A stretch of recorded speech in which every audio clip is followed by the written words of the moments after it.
Good evening, everyone. Thank you for coming tonight. I would like to welcome you to our last community meeting for the school year. My name is Fadzaim Zorewa. I'm the current board chair. I'll allow the other members to introduce themselves. Thank you. Greg Moncada, Director. I'm Derek Odote, and I'm the treasurer. Hi, I'm Christine Riley. I am the secretary and the GC chair. And I'm Sarah Pierce, and I'm on the board. I'm Caroline Mandive. I'm in the GC committee. Hi, I'm Angela Damiano. I'm part of the Finance Committee and the newest board member. Hi, I'm Amy Peterson. I'm on the Finance Committee also and one of the U.S. Embassy reps to the school board.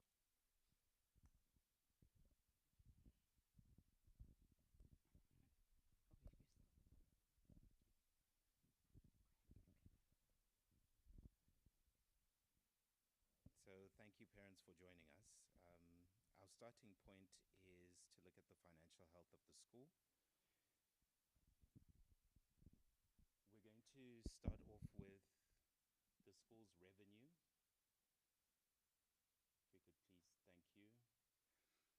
So at the beginning of the year, we had budgeted with 348 students, but we started the year with 330 students. So we were down 18 students for the first part of the year, which translated to a deficit of about 9%.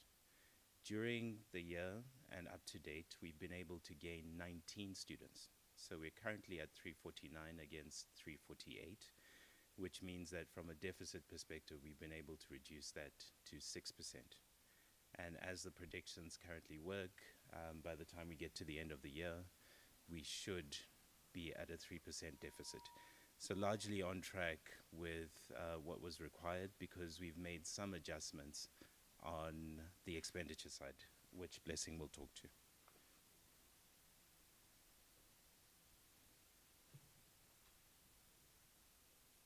So in the first half of the school year ending July 2025, management was projecting a 9% deficit, as alluded to by Derek.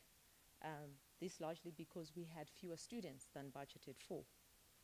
However, where feasible, management has reduced expenditure to ensure that the school operates within the constraints of the decreased revenue figures. Management has made sure that we are continuously auditing our expenses to identify and eliminate non-essential costs. We've also made sure we are optimizing our staffing and renegotiating contracts with key service providers. And therefore, with that in mind, we now have an increase in our student enrollment, and we expect to record a deficit by end of the school year of about 3%.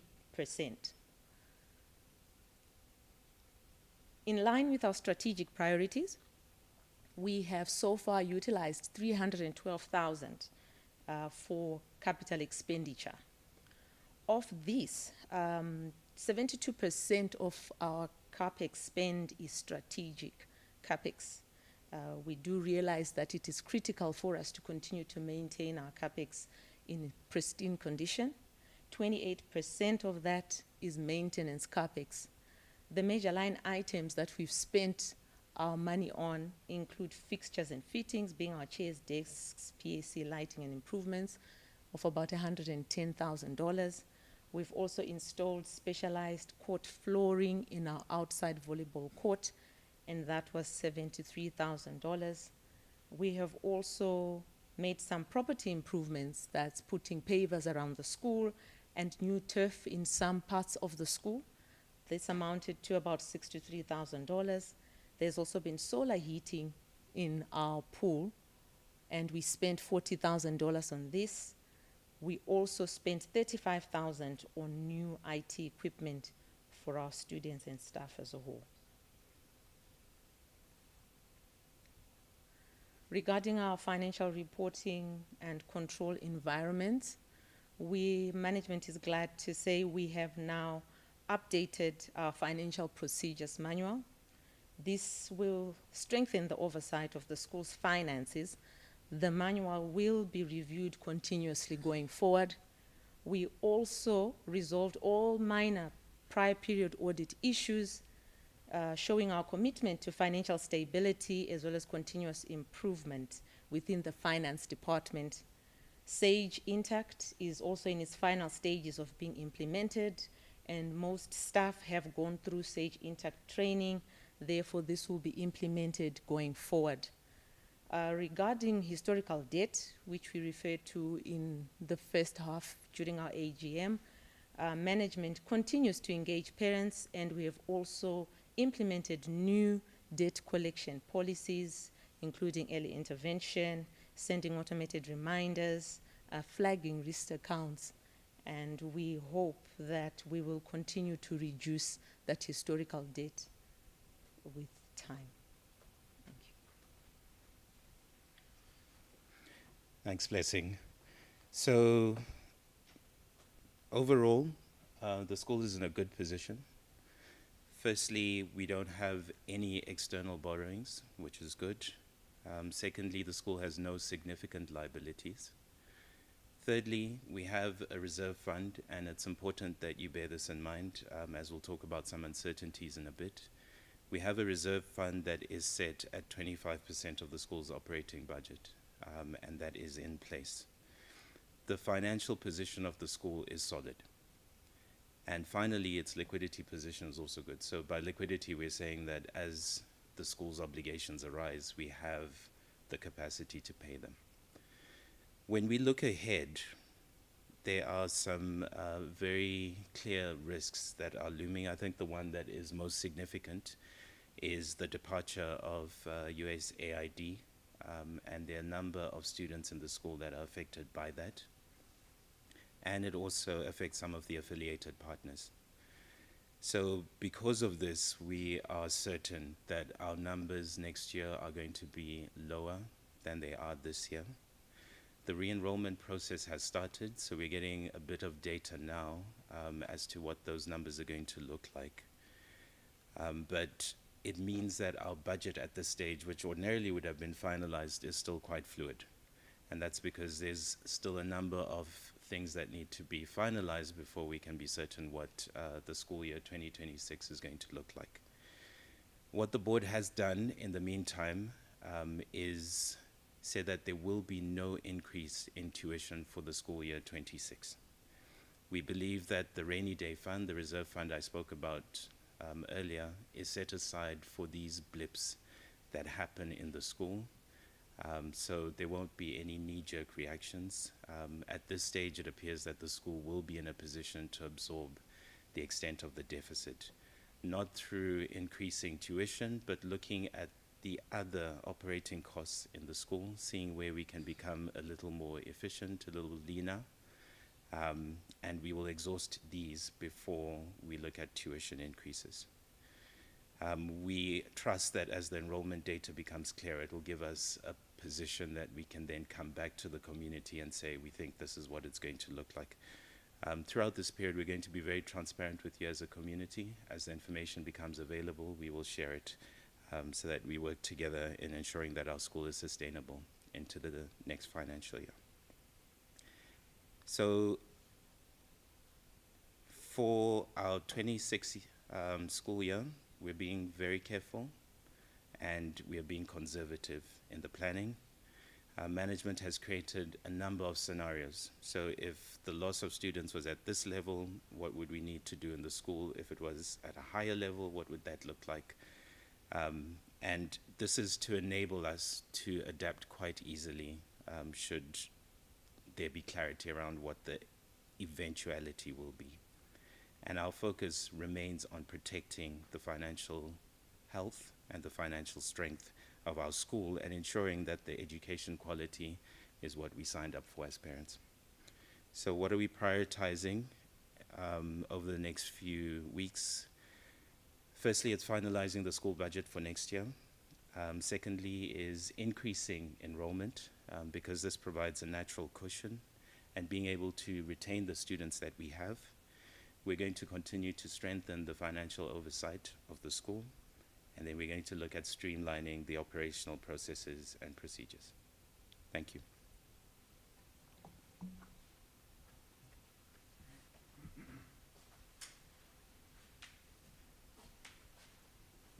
I'm very pleased and excited to present to you the starting point, the launch of our strategic plan. And it began with a process last year where the board struck a task force that was composed of board members, teachers, and students, and administration.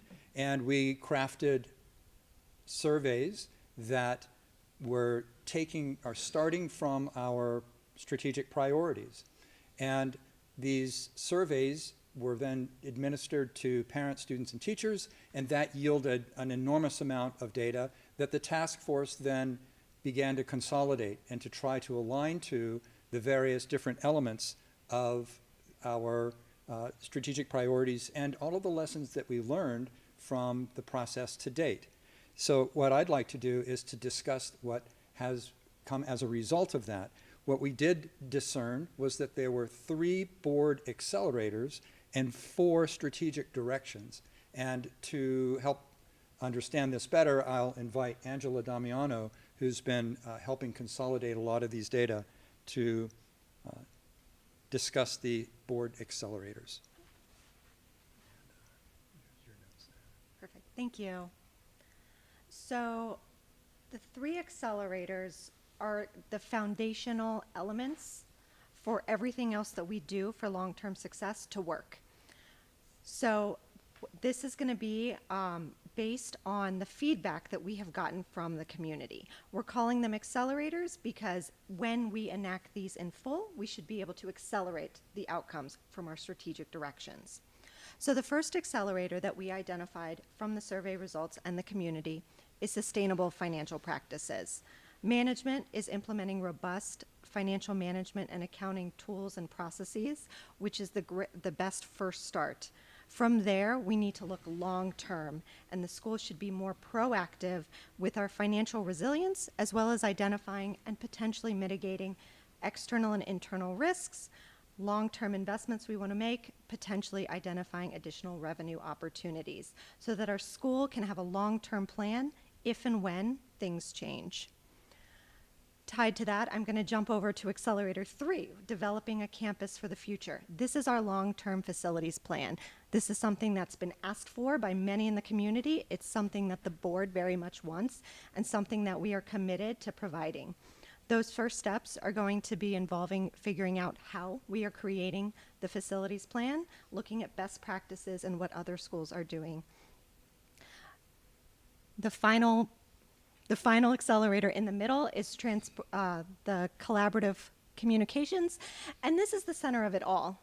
If we are not being transparent, if we are not collaborating with our community, all of this is for naught. So these are the board's 3 top priorities enacting these accelerators as part of the strategic plan.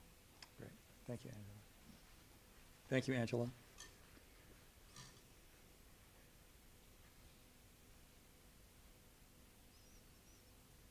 I'd now like to present to you our 4 strategic directions. Within each strategic directions, we have 4 strategic areas.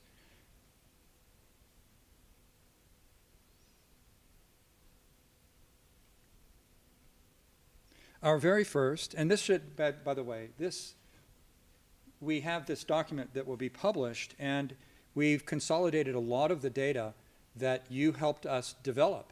And you will see your voices in this document. And what we hope is that the information you've put in has a place and a placeholder for what we hope to be the preferred future of our school. What you will find is that there's not a lot of surprises. These are elements that involve high-quality schools around the world, and you as parents have identified, and students and teachers have identified those elements. The first is a curriculum development process that yields a high-quality educational program. The second strategic direction is the development and the implementation of a K-12 learner profile. It's those skills that help future-proof our students and prepare them for for the real world. And then creating the third priority, or the third area or direction, is the, I can't see it, is the creating and developing opportunities for innovation. And so a lot of parents and students and teachers spoke to how we're preparing our students for a future that's technologically driven, and as well STEM driven and STEAM driven. And so all of those elements would be found in that area. And then last, meaningful community engagement. And this is wide-ranging. I'll take each in turn very quickly. Strategic Area 1 has multiple elements to it. Element 1 is high-quality learning and curriculum. 2, differentiated instruction. 2, 3 is student-centered rubrics, content and development, and the last is assessment for each standard. These are elements that we're going to do as part of our CIS accreditation next year. So there's a bit of elegance here, because as we become accredited, we will baseline our curriculum and our assessment practices through that process. The same is true for our Strategic Area 2, which has everything to do with our learner profile, those skills that help our students be prepared for the future. Global citizenship and learning profile, a skills development continuum, resilience and challenges, new courses that would be something that we predict would be useful in the future, and then service learning and internships. Strategic Area 3, again, creative hands-on learning. This would be for future-proofing our students. STEM education and practical applications, interdisciplinary and cultural learning, entrepreneurship and leadership development. And Strategic Area 4, community partnerships and cultural outreach, local and global collaboration, effective communications, and real-world service learning, which engages students in the community itself. So with these, we believe with these 3 accelerators and these 4 strategic directions with these other strategic areas, we will propel our school forward to create an environment where our students will be well prepared for the future. And the last goes to Christine. Thank you.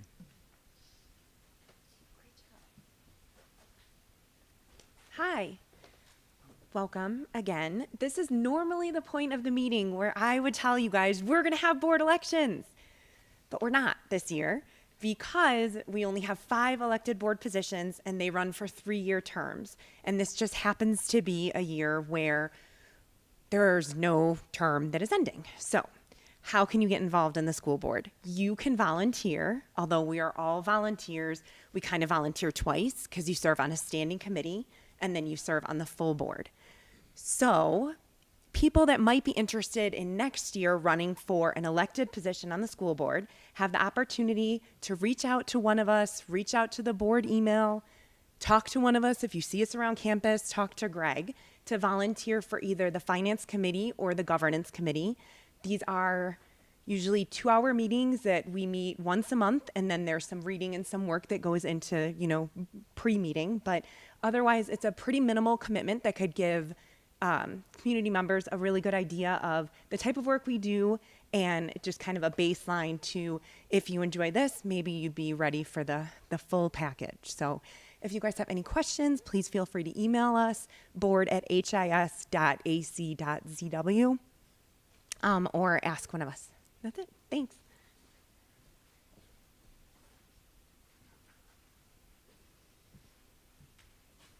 Thank you, Christine. Back again. I want to start with some thank yous. The strategic plan and the task force was composed of a group of parents, of teachers, of students, and administration.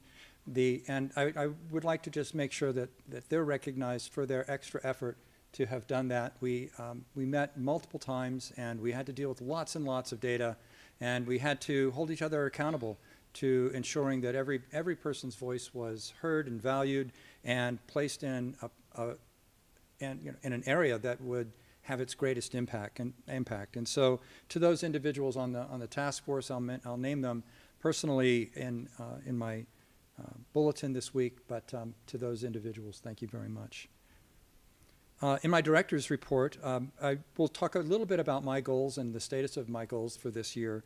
And that's a traditional component as part of this particular meeting, so that you know what the board has tasked me to do and how they're holding me accountable to these particular goals. Additional actions that I've taken beyond my goals, where when you see something, you can't unsee it, and so you have to act on it, and there are elements that weren't all captured in my goals that I felt were necessary. An update on our hiring, which is also related to this uncertainty in the future, but I can provide for you some further information regarding that. And then a little bit about our parent code of conduct and some things that we've experienced and some things that we've had to identify and we want to make clear to our parents moving forward. And then next year, a little bit of next year and beyond. I want to start again with a small celebration as a result of a creativity, action, and service learning opportunity. 3 of our students found out about a program that developed dogs that were trained to find poachers. And they created a fundraiser, they gave money to this, and they went there and they visited and they had this amazing experience. And 3 years later, the program is going strong, and we were mentioned in CNN Global Africa 2 days ago, where the people of this nonprofit cited our school and our students for having started the funding for this program, which has taken off and is extremely successful. So again, in my bulletin this week, I'll have a URL to that news article. We'll also are going to interview the students and have them talk about their experience related to this. In my experience, it's extremely rare. Almost never will a school get a mention on a global platform, and so it is a really wonderful benchmark for us to have contributed to this global action, but also it's testament to how actions for impact make a difference in the world itself, and our students are doing that today. So my goals, there are 3 areas: salary benefit study, maintain balanced budget, accounting software implementation, and then improve communications. The salary benefits is, the first phase is complete, and we're looking to move to phase 2 of that, where we'll start studying the different kinds of possibilities for salaries and benefits for our teachers that are, of course, have a lens focused on equality and high quality and equity in the teacher's work. So maintain a balanced budget. This is an ongoing challenge, but we do, and working closely with Blessing daily to ensure that we maintain a high level of balance, but also careful and thoughtful expenditures when necessary. Accounting software, this was one of the first insights that I identified last year. It was well known, but as a new individual coming to the community, it was very clear that our accounting system was quite old and did not interrelate with other software.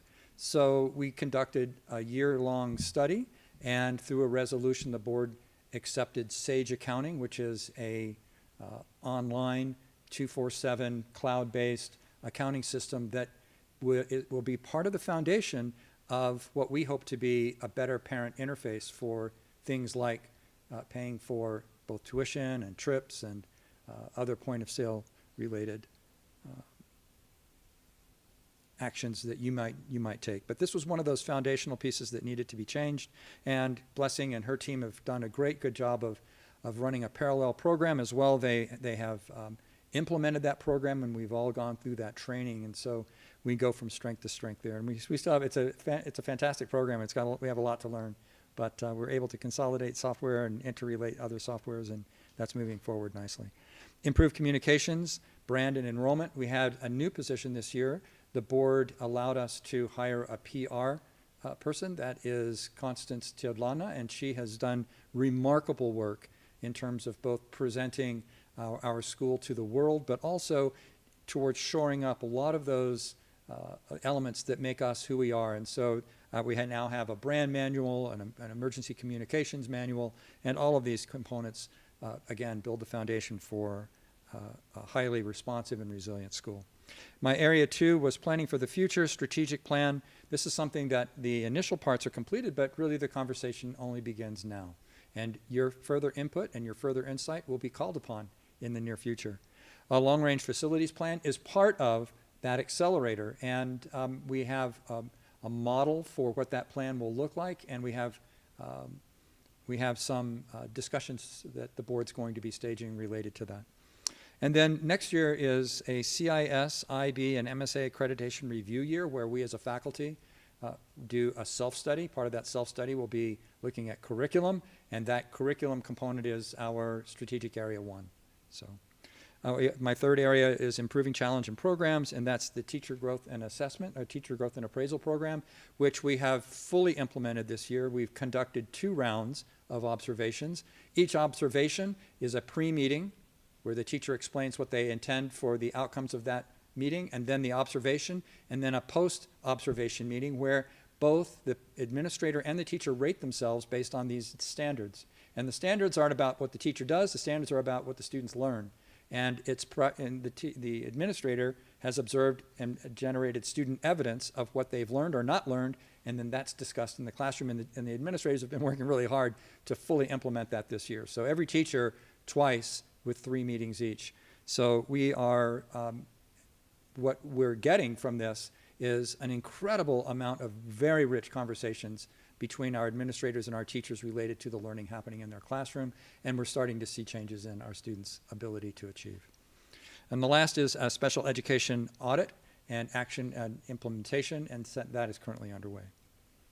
So some of the additional actions was an AI sprint. This is headed up by Wayne Vogt. He is our TI director, and it's something where we as a school need to build the foundation for both guidelines and training so as to ensure that our students are utilizing AI in a manner that's supportive and learning filled, as well our teachers are using it consistently, and as well that we're all well trained on this. And so next year, part of our professional development will be opportunities for our teachers to learn how to successfully and safely implement AI for improved student learning in the classroom. And the second is something that we hear a lot about, and that's communications. It's also part of a strategic area that we're going to be investing a lot of time in trying to understand. We believe that that has everything to do with the interface that parents utilize when they come to our website. And as we study the number of clicks parents have to take in order to get from one point to another, we have realized that the changes that we need to make aren't really in providing you more channels of information, but providing you meaningful forms of information. And we've identified what the foundation for that looks like, and it's the introduction of a student information system. We went through this process this year where we identified the system that was the most interoperable with our existing software packages, and this system, PowerSchool, is world-renowned. But I should say it has a global presence. Many schools, thousands and thousands of schools use this program. And we have been working with engineers, software engineers, to make sure that the system is completely interoperable with our point of sale, with our Open Apply, with Destiny, the library. And so our hope, our vision, moving forward is that you'll have a single login, and at that single login, you'll have all of the different pieces of software that you need to effect the things that you need to do with your child. You need to know what they have for homework. You need to know what they're studying in class. You need to know where you can pay for that school's buddy piece. You need to know if there's a trip that needs to be paid for. You need to fill up your mTOTWE. We hope that would be that single channel. We also think that with working with faculty to create very specific channels for you as a parent. If you have a child in grade 2, where do you go for grade 2 information? Well, it's a single click. And so we have a vision for this, and we're moving forward, but we had to do the back of the house, the things that you never really think about, but we had to develop an idea for this, and then to find the software and then begin implementing the software. And we're still in that process of implementation for PowerSchool, but we hope to have that fully implemented in August. And then we'll grow each next system into it. So next year would be a year where we keep seeing improvements in this. So I've already talked a little bit about our framework for teaching, and I've talked about those observation cycles. And I want to just congratulate our administrators and our teachers for going in feet first, full on, and embracing this really challenging and high quality teacher growth and an appraisal system. It's rare. It's actually, I've never actually had a faculty embrace a system like this. It's a sea change in the way that we focus on our students' learning, and our faculty have have really taken this to heart and have worked very, very closely to ensure that they're doing the very best they can to ensure improved student learning. And so it's been propelled by our administrators, and they've done a fantastic job. It's taken a lot of their time this year to do that, but the results that we're seeing are very impressive. Let's talk a little bit about hiring. I would like to introduce to you some of our new members who we've hired. Of course, the very high-level marquee positions that parents did express some concern about in the beginning of the year, who our next elementary school principal will be. And we're pleased to say David Westhora is our new principal, and Margaret Dean is our new vice principal PYP coordinator. So both have been already working together and working in a hand-holding relationship with both me and the other administrators to make sure that they have a continuous flow towards us. We also have 2 confirmed positions for our MYP design. Now, design was taught by a number of different teachers, and what we've done is put that under one teacher so that there is a consistent design approach to design, whereby it would improve the use of our innovation center and the consistency in our approach to design. And we have a new drama teacher, who's going to come in and help us develop a robust drama and theatrical arts program. And we'll post their bios. We're very excited to have these very talented people come to our school. I need to move a little bit to some things that we've had to address throughout the course of my time here.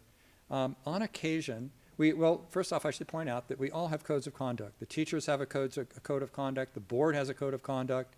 Our students have a code of conduct. And indeed, our parents have a code of conduct. And so what we've done is we've looked at all of these codes of conduct. We've aligned them to our mission. And I just need to make it present to you that it's important for you to read this code of conduct. And what I've had to do over the course of years is to adapt over the course of this year and a little bit of last year is to adapt it to some of the challenges that we've faced. And in particular, that there, on occasion, very rarely, there are consequences for parents who act out in a manner that could threaten a student or would admonish a student. And so we need to have some very clear set of expectations about how we ensure that everyone here at school understands our role and that all of our students are safe. And so one of the, as we move through this, we've picked up, for example, on various non-school related WhatsApp groups where parents have become really a bit more explicit than that particular group was designed for. And what we've had to do is help the PTO members who are managing those groups to handle that. And so there, if you look at each one of these WhatsApp groups, there's a group explanation for what that group is used for. And this is really as a result of sometimes things that move in a direction that weren't really part of the design of that particular channel of communication. And so what we've had to do is make sure that we put that into an area where everybody can see. And I would just encourage you to take a look at that when you have a chance. So next year and beyond, this is my last slide. The strategic plan implementation is going to be in the forefront of my efforts to ensure that it's propelled authentically and with integrity and transparency, and then to work with the board on a sustainable and supportable financial plan, and also to ensure the continuation and growth of our Innovation Center, our PAC improvements, and of course, as a foundational element, our CIS, MSA, and IB accreditation self-study. The strategic priorities as directed by the strategic plan, and in particular, a focus on curriculum, standards, and assessment. You'll often hear me say this is baselining. We're going to baseline all of our standards and assessment, and then to develop this continuum of skills growth throughout the school in our learner profile, which is all very exciting work. And last, the implementation of our updated professional development practices. We've learned some things about what really causes learning to happen here, and next year we'll be focusing on elementary school math. The middle school will be focused on Reader's Writer Workshop, and we'll be implementing some of the elements of the learner, student support learning support using the RTI, Response to Intervention program. So with all of those things, we've looked a little bit in the past. We've talked a lot about where we are right now. And of course, we're going to focus on all of those things next year in the future. It is a wonderful time to be a student and a parent and a teacher at HIS. And despite a lot of this uncertainty, we will find ways to grow and learn forward and to create this amazing preferred future for our students by way of our strategic plan. Thank you. And at this point, we're open for some questions so that we can do a lightning round.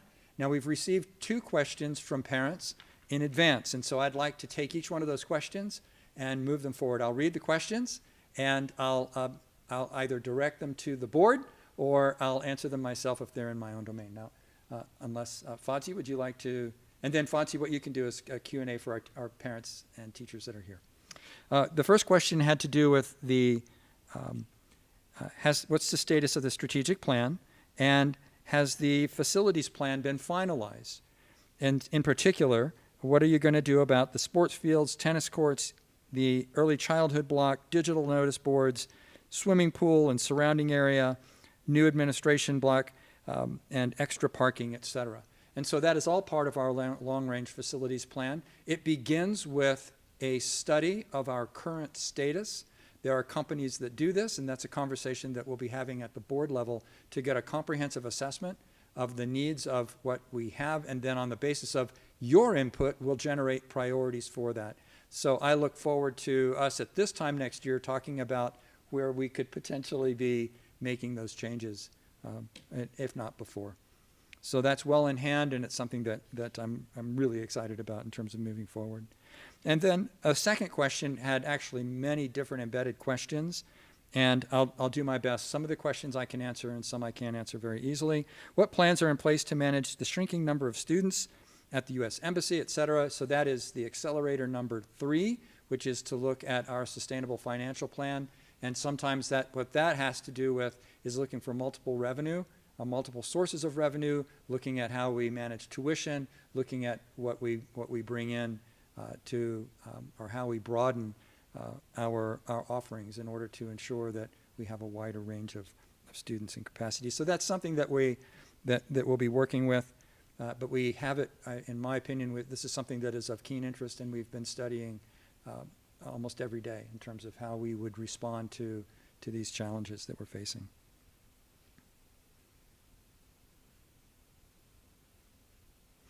We've heard from multiple meetings the school's in sound financial shape. We've heard from Derek Otai on exactly how we are and how we're going to handle that.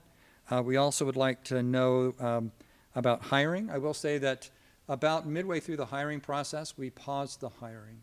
And I placed a challenge to our administration to look for different ways to either find local teachers or to find efficiencies in the systems that we currently have. And so this is, again, the Admin 101, and it's a perennial challenge of making sure that we're right-sizing the school and that the school makes very thoughtful and very intentional and very learning-filled changes if necessary, with a mind to ensuring that our core program is adhered to at all costs. So let's see.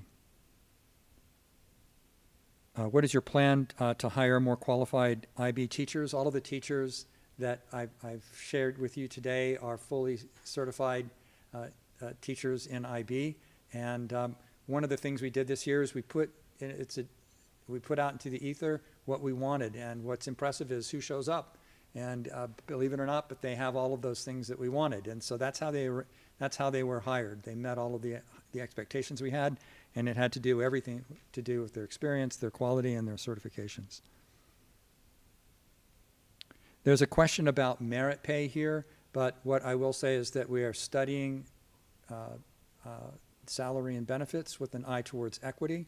And so, but merit pay is not something that we've considered, and partly because it has a very mixed outcome in terms of whether that actually improves learning or not.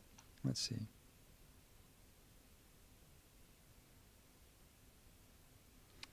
I will say that, what are you doing to replace teachers that maybe aren't meeting the needs of the IB program?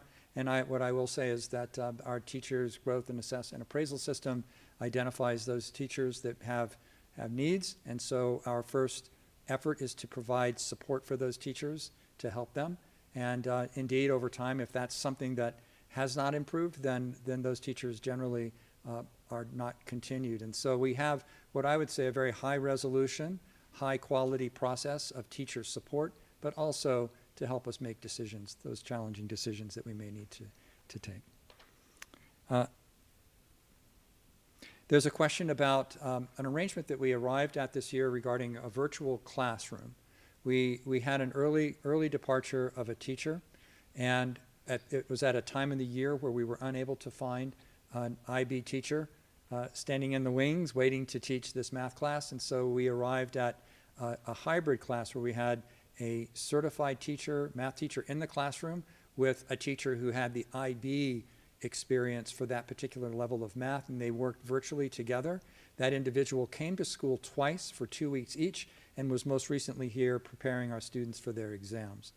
We don't intend to continue that process, but that was an arrangement that we made because of that early departure at that really challenging time. And I will say that it was an early concern among parents that this was maybe not working. So we asked our students and we asked our parents that were involved in that, and indeed they came back with very strong positives. So while some initially may have felt that this might not have been a good model, so far as we know based on student reflection and parent feedback, that the model has worked well. What I'm waiting for are the scores, and what I rather anticipate is that our students will do well. Okay. And I think that's it. So the floor is open to the people that are here.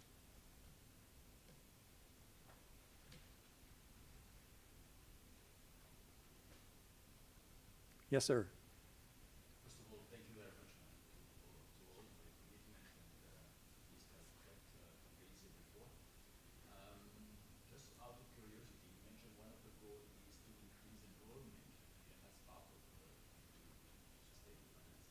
finance. How does this translate in practice? What is it that you do? Because this is an effort to increase enrollment. An excellent question. We have. Maybe repeat the question. Okay, sorry.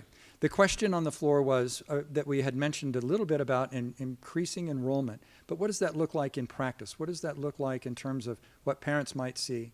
And you've already seen it. You've seen it in our open houses. And it was interesting because the school hasn't conducted an open house, though my most recent experience was in Qatar, where I had to create a high school from nothing, and you had to move into market share. So our work on public relations was extensive. And so the board, very astutely last year, allowed us to hire an expert in PR. And that's Constance Tiadlana. And she works closely with our admissions director, who is Martha Rucato. And together they develop events for inviting parents to the school. We've had 4 so far, 2 for elementary and 2 for secondary, and that has brought to us, not just in practice, but in reality, more than 15 students this year alone. And so we feel like we're just getting started, and that the more we do this, the better we get, and the more we find areas of the city that haven't even heard of us yet. And so, for example, we've placed all of our documentation in Chinese, and we've made great inroads to our Chinese community and our Chinese business community in particular. And so these are things that every school should be doing to broaden that base, to ensure that everybody is aware of our school, and that we continue to do that. But that's really just the beginning. And I would just look forward to working with the board on other sustainable approaches to that. So, yes, sir.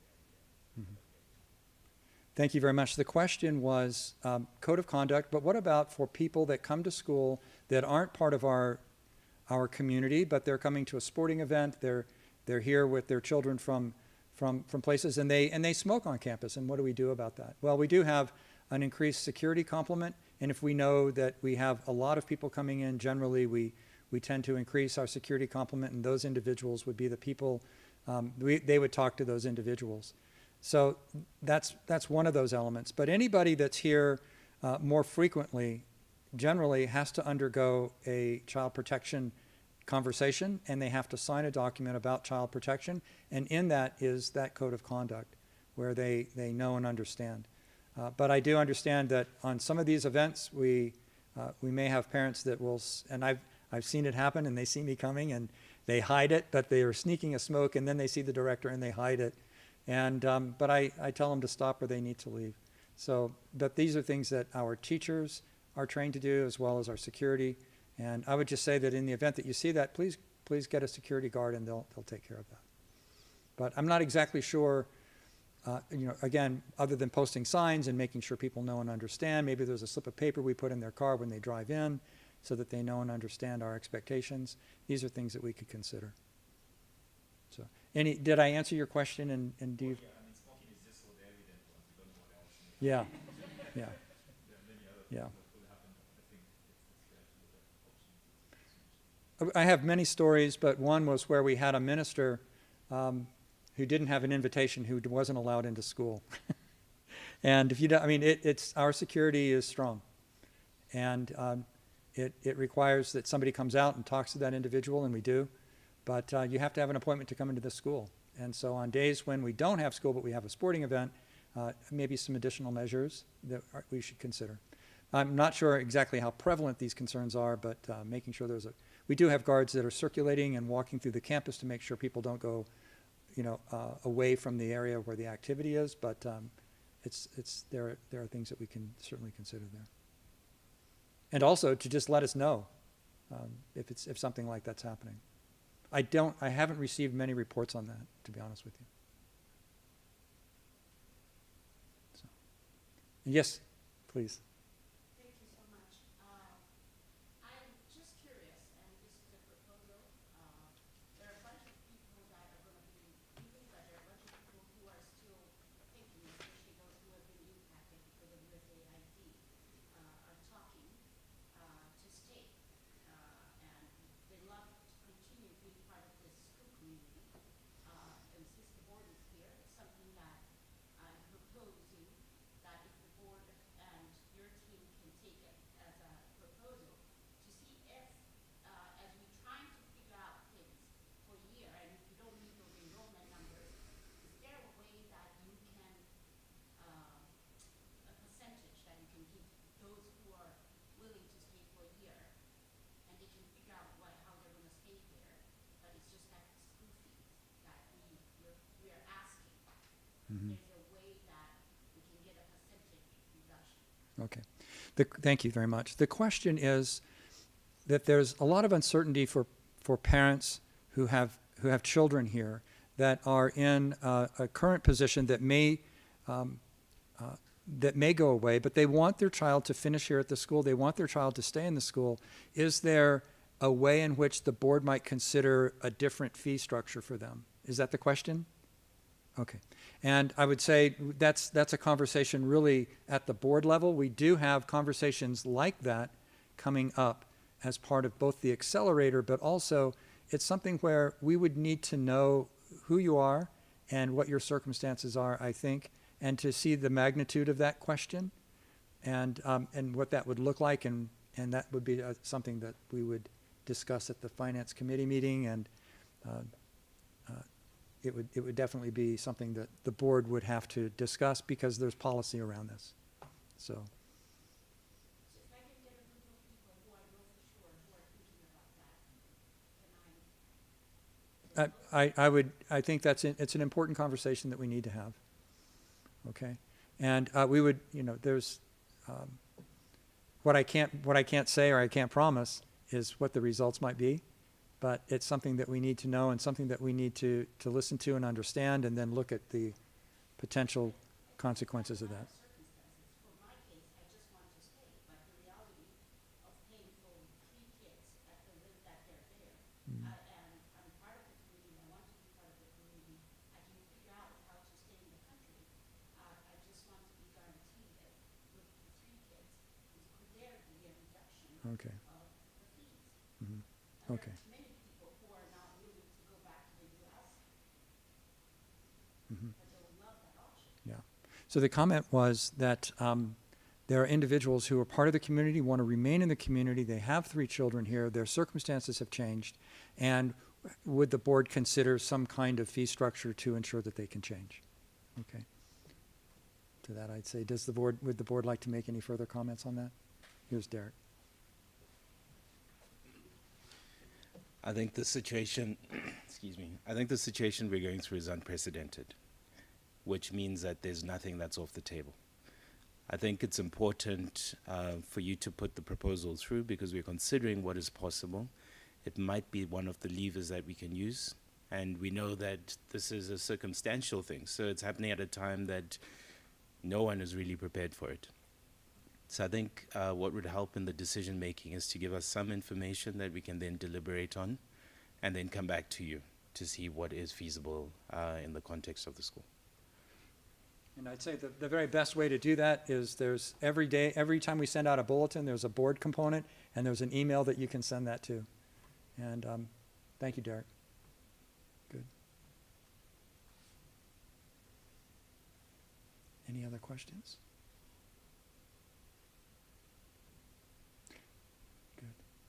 Okay. With that and no further questions, I want to thank you all for coming. And for those of you who are online, thank you so much for being here tonight. Fadzi, would you like to close the meeting? Okay, all set. And so thank you all for coming today and to share your interests, your concerns, your thoughts and ideas. And once again, I look forward to engaging you further on the implementation of our strategic plan. Onward and upward. Thank you, Wayne. Thank you, Basani. Thank you, Blessing.